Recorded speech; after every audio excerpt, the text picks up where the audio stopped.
Hello everyone and welcome back to another video. I'm glad you're here. How are we doing? What are we drinking today? I have two beverages, one of which I'm just really excited to share with you. Look at it. She's a mammoth, of course. 64 ounces. She's massive. I love her. It was a little bit of an impulse buy. I don't regret it. Our other is an eggnog latte because Merry Christmas. I don't know about y'all, but it is not snowing. It's not even that cold. That's a scary thing. Also, do you like my new bookshelf? I know we're in a new angle. How do we feel about this? I got it off of Facebook Marketplace for like $25. These usually retail for like $180. Right now I have some of my favorite books on here. These two are really like best books ever. The shelfy bits can come out. So if I just wanted to do like one massive stack, I so totally could. Anyway, let me know how I feel about the new angle and the bookshelves. Today we're gonna talk about the Goodreads best books of 2026, exclusively the ones I've read, but I will give my opinion. Have a seat, grab a coffee, let's chit chat. The first section is fiction.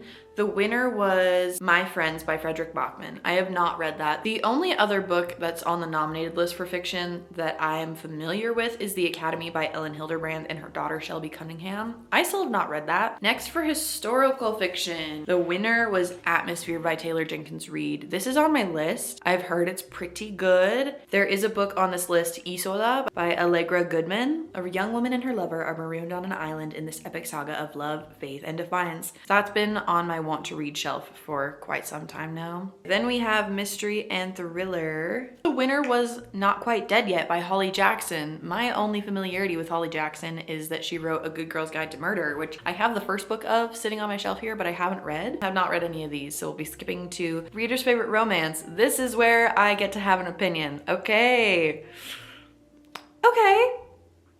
Not what I would have done. But alas, the winner of the romance category was Great Big Beautiful Life by Emily Henry. Now I do have this one. This is Emily Henry's 5th consecutive Goodreads Choice Award. Go Emily, that's huge. I rated this book 3 stars. A lot of people didn't love this book because it leans more into literary fiction rather than romance. For me, the romance felt very 2D and not very charismatic as opposed to her other romances. I did feel the romance was more of a subplot. Alice Scott is an eternal optimist still dreaming of her big writing break. Hayden Anderson is a Pulitzer Prize-winning human thundercloud, and they're both on balmy little Crescent Island for the same reason, to write the biography of a woman no one has seen in years, or at least to meet with the octogenarian who claims to be the Margaret Ives, tragic heiress, former tabloid princess, and the daughter of one of the most storied and scandalous families of the 20th century. Margaret invites them both for a series of get-to-know-you kind of interviews, and they get the sense that maybe she's not telling either of them the full truth. It's very interesting. I loved Margaret's story. I almost would have rather just read a full book about Margaret rather than have their romance in there as well. I do see why their romance was an important plot device towards the end of the book, but I didn't love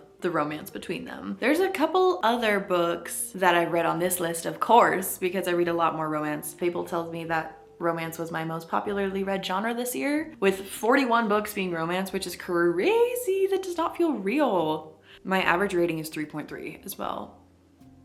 I need to find more books that I really like. Here's to say that we can talk about some nominations as well. One Golden Summer by Carly Fortune. Wild Side from the Rose Hill Ranch series. Those are the only 2 nominations that I've read. There's other ones that I've been interested in. There's a couple of hockey romances on here. Till Summer Do Us Part, I saw a lot in the summer. The Gingerbread Bakery, I haven't read that yet. Problematic Summer Romance by Allie Hazelwood. I'm just now learning that Problematic Summer Romance is the 2nd book in the Not in Love series. I didn't know that, and I don't think it's vital that I know that. It just might add a little bit of context. I am listening to the audiobook of Problematic Summer Romance right now. Deep End by Allie Hazelwood is also on here, which I also have the audiobook of waiting for me, and I feel like I'm gonna finish them both before the end of the year.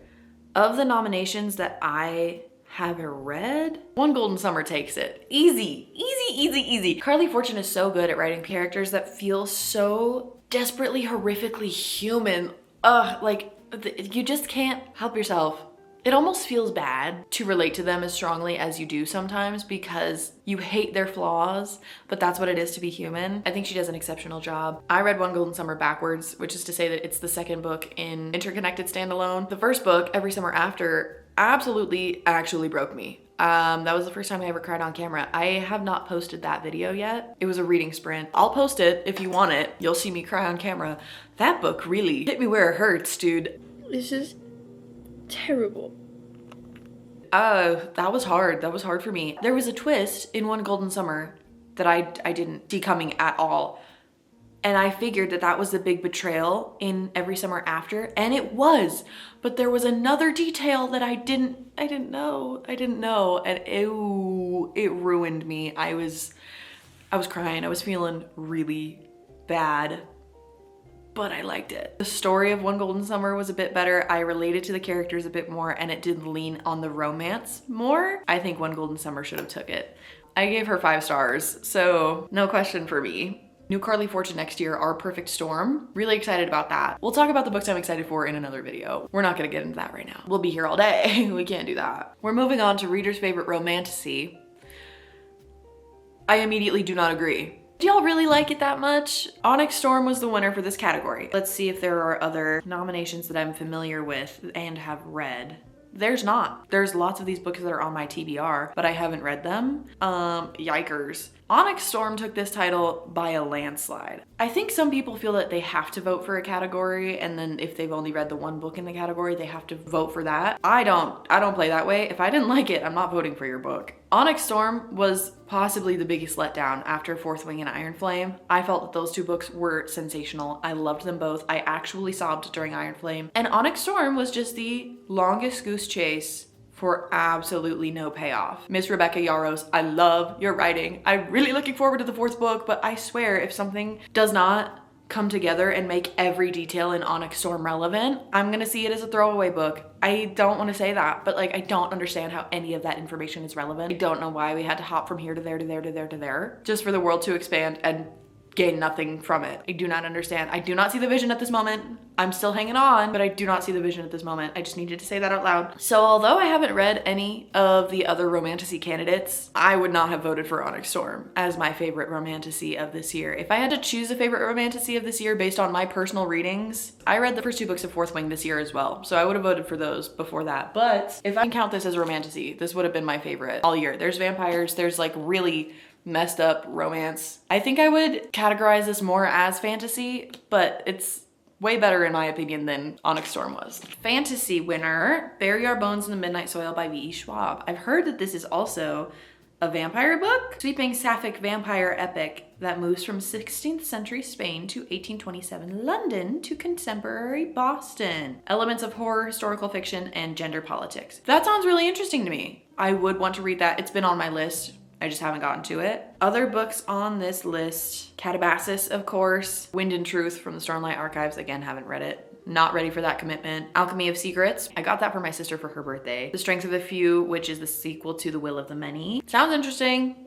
Did a lot for my TBR research there. Reader's favorite debut novel is Alchemized by Sen Lin Yu. Have not read it myself. Truth be told, I need to read Harry Potter before I read Harry Potter fan fiction. I know I haven't done it yet. I intend to vlog the whole process when I do. It's just such a commitment. Fantasy and sci-fi. Oh, this is interesting what they're considering fantasy sci-fi. I guess these are more dystopian titles, so that makes kind of sense. Sunrise on the Reaping 1. Then you've got Fearless, Rebel Witch, Oathbound Book 3, Our Infinite Fates, which has been on my TBR for quite some time. The Rose Bargain, I did read that one. I haven't read Sunrise on the Reaping. I'm kind of waiting until a pretty version comes out because I bought the pretty deluxe editions of The Hunger Games, the box set that has A Ballad of Songbirds and Snakes, but there's no pretty version of Sunrise on the Reaping yet. Winner of young adult fiction. I don't feel like I read a bunch of young adult fiction this year. The winner was Fake Skating by Lynn Painter. I do have Better Than the Movies by Lynn Painter. Haven't read it yet. The other book that I'm seeing on here that I'm really interested in is You Found Oliver by Dustin Tao. I read You've Reached Sam by Dustin Tao last year and it obliterated me. So much so that I remember staying up to finish the book, weeping, and then texting my boyfriend and being like, are you awake? He was like, yeah, are you okay? I was like, can I call you? Can we talk about anything? Literally anything else. I just cannot go to sleep thinking about that because I'm so sad right now. Teenage girl loses her boyfriend to a car crash, and one day she calls this number and he picks up, and they're able to talk about how she's healing. It's a really good and heart-wrenching commentary on grief and letting people go. I'm tearing up right now. This book was really good. I read it a year ago and I still remember it. It was a short book. It was very, very good. And I've kept it on my shelf. Even though it hurt me so bad, I've kept it on my shelf because I do think it's a very important and helpful depiction of what grief looks like. So I'm really interested in this second book. It says it will break my heart open, which I don't doubt for a second. It's about Sam's best friend, Oliver. Well, that sounds good and sad. Anyway, moving on. Favorite nonfiction. Winner of nonfiction for the year was Everything is Tuberculosis by John Green. John Green is one of my favorite authors. I've read everything that he's written, except for this book.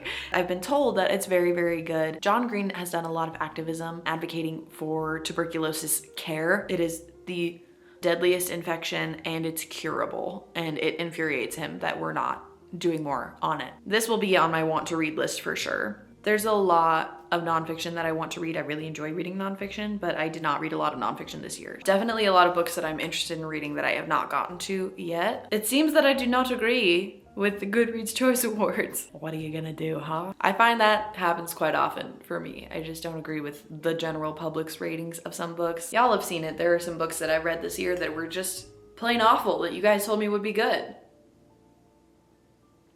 Still love you. Well, that's it for today's video. Thanks for sitting and chatting, talking with me through the books that I liked out of the Goodreads Choice Awards. I will be posting a video very soon about my favorite books of 2025, which I'm actually super excited about. I'll also be posting a video with new releases coming out in 2026 that I'm also excited about.